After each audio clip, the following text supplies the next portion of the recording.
on se retrouve dans une grande cuisine. Ouais, elle est assez agressive, mais c'est parce qu'elle aimerait bien te dire son équipe. Tu vois, il faut vraiment qu'on soit efficace et qu'on soit vraiment direct. Bon, bah, on y va vite alors.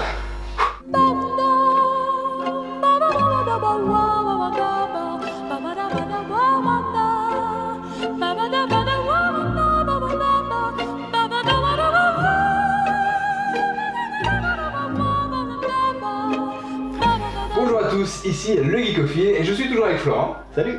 On se retrouve pour cette année 2022 pour les tops des mois, donc des films des différents mois, et on va commencer évidemment avec le mois de janvier. On est très en retard, mais c'est dû aux Césars qui sont sortis un peu à la bourre parce que c'était un peu la merde avec les partiels. Vous m'en excuserez. D'ailleurs, tu as eu tes partiels? Oui. Donc au moins ça n'a pas servi à rien, j'ai réussi à tout faire.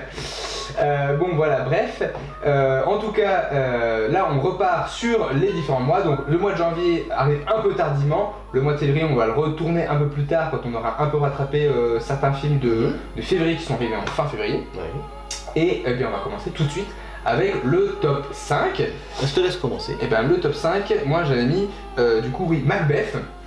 Quelle particularité, c'est réalisé par un frère qui est connu souvent pour réaliser avec son frère, et là il est tout seul. Voilà, en fait il était connu plus pour scénariser et Ethan pour réaliser, mais en fait c'était un petit peu mélangé. Ouais. Et là en gros Ethan s'est dit non, débrouille-toi, et Joel s'est trouvé tout seul au scénario. Bon, le scénario...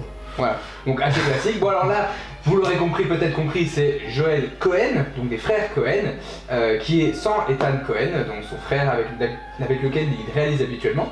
Et là en fait il réalise une adaptation de la pièce iconique de Shakespeare, Macbeth, qui est donc une des pièces les plus jouées et qui pourtant en fait... Là j'ai donné le nom, mais normalement il ne faut pas donner le nom de cette pièce parce que apparemment dire le nom de cette pièce quand on la joue, bon là je ne la joue pas donc, dire le nom de cette pièce quand on la joue ça porterait malheur d'après une histoire très ancienne, bon bref. Il l'appelle plus comme ça, il l'appelle la pièce maudite je crois, ou il y a un autre nom en tout cas, on ne l'appelle plus Macbeth. Et donc ça résume, en résumé très rapidement le film, c'est un homme qui est un vrai roi dans l'histoire, Macbeth, qui un jour dans le récit tombe sur des pythis, des voyantes qui vont lui dire en gros tu vas être le roi, tu vas bientôt régner. Et un petit peu sous la pression de sa femme, il va un peu précipiter cet avenir en allant tuer le roi actuel.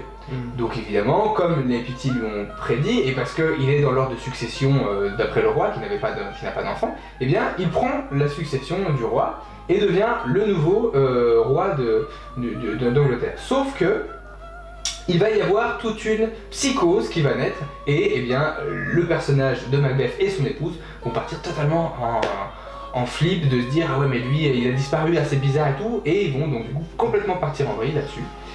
Et donc c'est interprété par Denzel Washington qui donc joue Macbeth.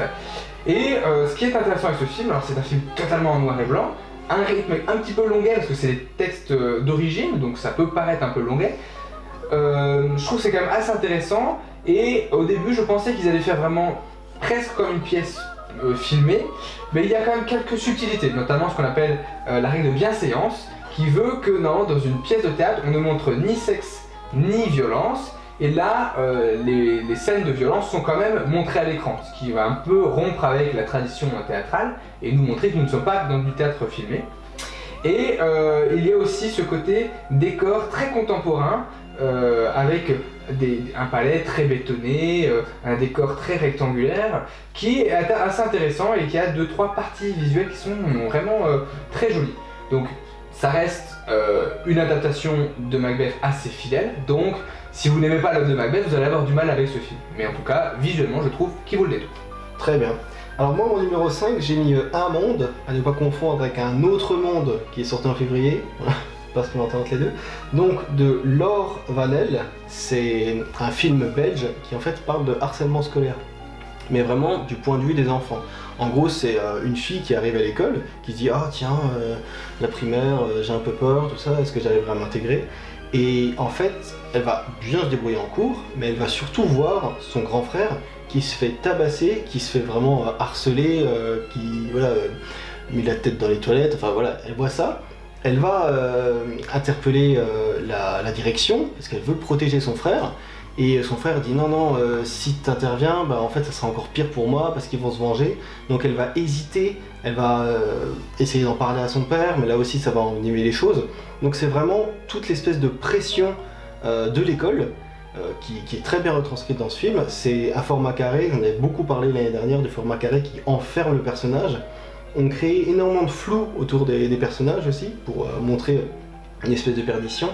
Et ce qui est bien, c'est que tout est filmé à hauteur d'enfant. C'est-à-dire que, par exemple, les adultes, on va plus les voir au niveau du genou, et leur visage, on va à peine l'apercevoir quand il va commencer à baisser sa tête. Donc le papa est joué par Karim Leclou, qui était assez connu, il avait fait quelques films intéressants ces dernières années. Et là, il joue le père qui, finalement, se rend pas compte vraiment des choses, et la direction qui soit essaye d'agir, mais de façon très mauvaise, ou soit ne comprend absolument pas ce qui se passe. Et c'est un très très bon film sur le harcèlement et surtout la psychologie que ça amène. La destruction physique et psychologique, et surtout comment est-ce qu'on amène à créer des monstres sans le vouloir. C'est vraiment très très fort. Et on passe cette fois-ci donc au top 4. Et moi, au top 4, j'ai mis l'extraordinaire vie de Louise Vane, qui est donc un biopic sur un peintre pas très connu. Enfin, pas très connu, si connu du milieu de l'art, mais si je vous dis Louise Vane, c'est pas le premier artiste que vous pensez quand je parle d'art. C'est un artiste qui s'est fait connaître notamment par ses peintures et ses dessins de chats. Des chats dans plein de couleurs, vraiment très jolis. Il y en a certains à base de formes, de triangles, etc.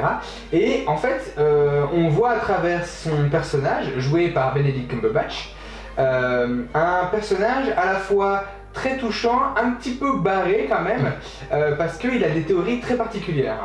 Il a toute une théorie sur l'électricité, le monde électrique, que toutes les émotions sont reliées à l'électricité. Enfin, c'est très étrange, mais c'est assez intéressant de voir ce personnage qui n'est pas forcément très connu et qui, alors je ne sais pas si c'est un des vrais dans les faits, mais en tout cas dans le film, nous montre que c'est un personnage qui a amené à ce que les Anglais apprécie les chats.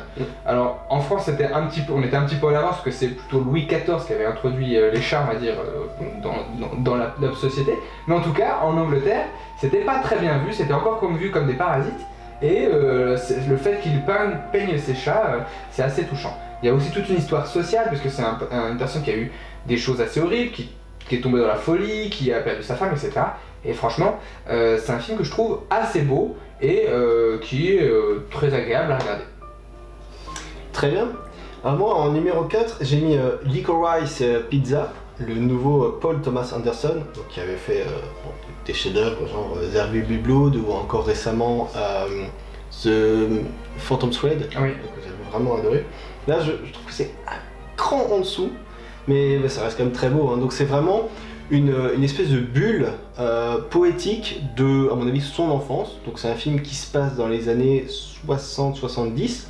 Et en fait, c'est plus des petites bribes d'histoire d'amour dans ces époques-là, avec la musique qui correspond, avec le grain d'image qui correspond, où on va suivre en fait un jeune qui doit avoir 15-16 ans, qui va tomber amoureux d'une fille qui en a 25. Et en fait, ils vont pas du tout avoir des choses en commun au départ, et plus le film va avancer, plus ils vont avancer dans leurs espèces de petites chroniques, plus ils vont commencer à s'apprécier et à se découvrir. Donc c'est un film qui est assez tendre, qui n'a pas vraiment de fil conducteur, il n'y a pas de méchant ou d'objectif précis, mais ça reste très agréable. C'est vraiment pour moi une petite bulle de bonheur, avec plein de second rôles très attachants ou très étranges, genre le rôle joué par Bradley Cooper, donc qui joue le mari de Barbra Streisand, visiblement, qui va avoir une scène qui est vraiment très surprenante et très pleine de suspense, où il va essayer de rattraper ce jeune parce qu'on lui a cassé sa voiture. Et voilà, il y a des développements qui sont assez dingues. Et voilà, la fin, j'avais quand même la banane. Ça reste, encore une fois, à peine décevant par rapport à ce qu'il a pu faire, mais je le recommande sans problème. Et en parlant de Bradley Cooper, transition toute faite, puisqu'on va arriver au top 3 où on va avoir Bradley Cooper qu'on va retrouver cette fois-ci dans Nightmare Alley. Notre top 3 commun. Voilà, c'est ça. Donc de Guillermo del Toro, qui avait fait récemment Pacific Rim, La forme de l'eau. La forme de l'eau, voilà, des choses comme ça, Hellboy, etc. Et là, ce qui est intéressant, c'est qu'en fait, Bradley Cooper joue dans ce film le rôle principal, et c'est un rôle qui devait être attribué à Leonardo DiCaprio, qu'il a refusé, et dans Licorice Pizza, il a aussi refusé le rôle joué par Bradley Cooper. Donc voilà, Bradley Cooper, c'est un peu le second choix. Genre, ouais, vas-y, c'est bon, je prends. Ouais.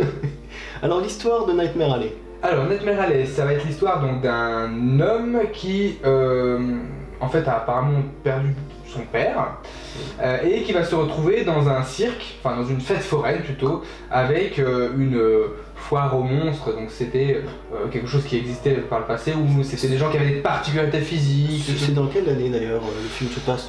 Je sais pas très précis, années 20 on va dire. Ouais, entre c'est ça. guerres. C'est vrai que c'est un petit peu difficile, je crois que c'est vrai, c'est à peu près entre deux guerres. Entre deux guerres, ouais. Et donc en fait on a ici ce personnage qui est un petit peu en errance, qui va se retrouver dans cette foire aux monstres et qui va se faire engager par le patron parce qu'il a de la tchatch, il arrive à bien se faire vendre, etc. Il va réussir à sauver le cirque du fisc et des choses comme ça. Et donc il va venir participer et apprendre un petit peu le mentalisme, des choses comme ça, et de là vont découler plusieurs péripéties. Et ensuite le film, disons, est vraiment coupé en deux. On va dire, il y a l'apprentissage au début et on va le retrouver vraiment, une espèce de cassure réelle. On le retrouve quelques années après où c'est devenu un mentaliste expérimenté et va se mener une espèce de thriller ensuite avec une espèce de machination. Moi ce que j'ai adoré c'est le côté visuel qui est magnifique, les décors sont extrêmement beaux, il y a un sens du cadrage qui est formidable, bon, Guillermo del Toro est très doué là-dedans, et la photographie est superbe. Et oui, là il a été nommé pour les Oscars dans plein de catégories techniques, il mérite absolument tout. Ouais, et notamment, je reparle juste des décors rapidement, il y a une scène qui m'a particulièrement marqué au niveau des décors, c'est un moment ils ont un genre de couloir de l'horreur, en fait, un genre de maison hantée, et qui est absolument magnifique, avec des visages immenses, des trappes qui s'ouvrent, et c'est assez magnifique. Donc franchement, ça mériterait de le gagner. Et ce qui est intéressant de le dire, c'est que pour les fans de Guillermo del Toro, qui ne l'ont pas vu, attention, c'est peut-être le plus terre-à-terre, entre guillemets, del Toro, parce qu'il y a toujours un peu de fantaisie, des fées, des créatures, des faunes, etc. Et là, il n'y a pas de créatures, c'est vraiment très réaliste, et ça amène un aspect différent, mais qui est très beau. En fait, on est entre le conte, le film fantastique et le film noir. Mais on est toujours à la lisière entre tout ça pour jamais embrasser un genre à part entière. Et c'est ça qui est intéressant. C'est vraiment tout ce qu'il aime dans ce style de cinéma qui mélange, qui crée à merveille. Et on va passer au top 2. Et moi, au top 2, j'ai mis Adieu Monsieur Hoffman de Fred Cavaillé. Fred Cavaillé, oui. Et donc ici, Fred Cavaillé signe un film pendant la Seconde Guerre mondiale où on va avoir dans l'histoire un joaillier juif qui, lorsque le début de la guerre va arriver, que les nazis vont arriver progressivement dans Paris, il va faire évacuer sa famille et vouloir partir, sauf que avant de partir, il doit régler un souci, sa bijouterie, il ne peut pas la perdre, donc il va faire un arrangement avec son employé en lui disant « Je vous vends ma bijouterie ». Le mec dit « Mais je peux pas vous lâcher ». « Oui, non, c'est moi qui l'achète, mais pour vous. » C'est-à-dire que on fait les papiers de vente, elle est à vous, mais quand je reviens à la fin de la guerre, je la récupère et je vous aide à monter votre business. Oh tout bénef, ok, il fait ça. Et on pense que le personnage donc Daniel Auteuil, qui est le personnage juif de l'histoire, arrive à s'enfuir, et sauf que non, il n'a pas eu le temps de prendre le train, il y avait des contrôleurs, il a dû faire marche arrière, et il se retrouve dans sa propre cave.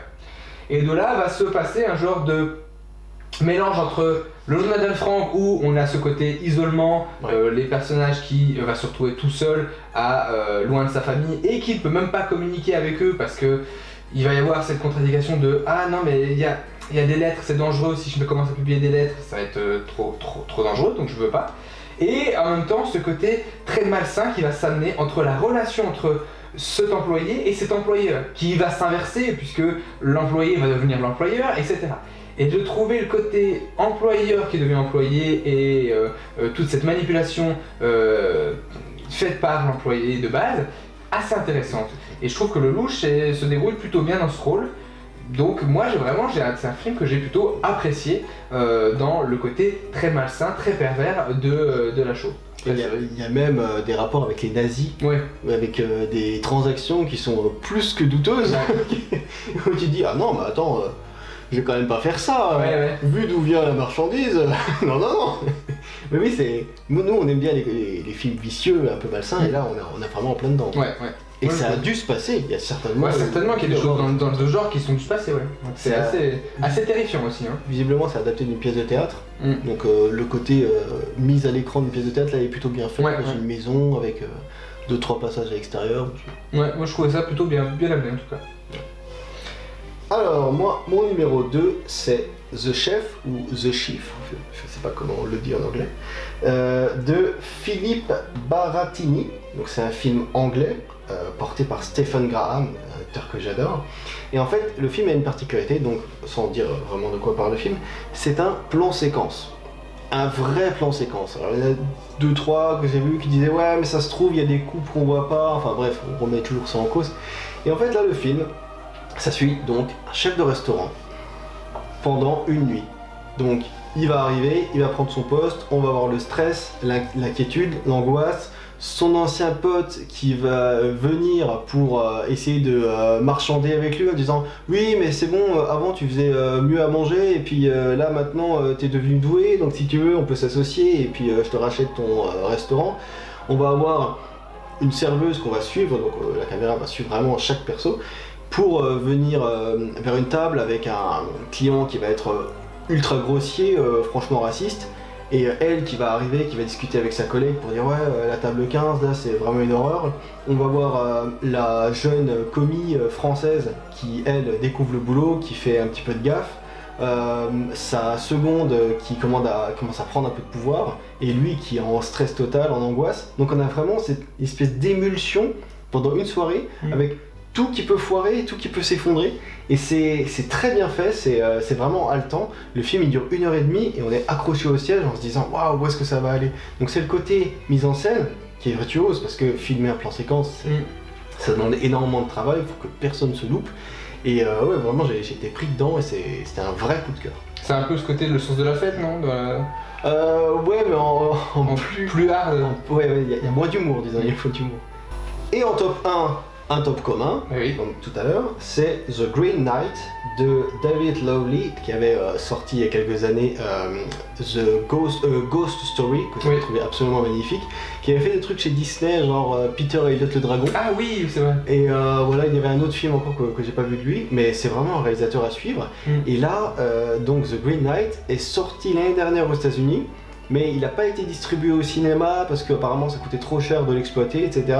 Mais il apparaissait dans plein de tops de fin d'année dernière, donc j'imagine que les autres l'ont vu de façon plus ou moins légale, je sais pas trop. Et moi je l'attendais, et là cette année il est sorti sur Amazon Prime, et je me suis dit wow génial et tout. Je crois que c'est sorti le 2 de l'année. Ouais, c'est le premier film que j'ai vu de l'année.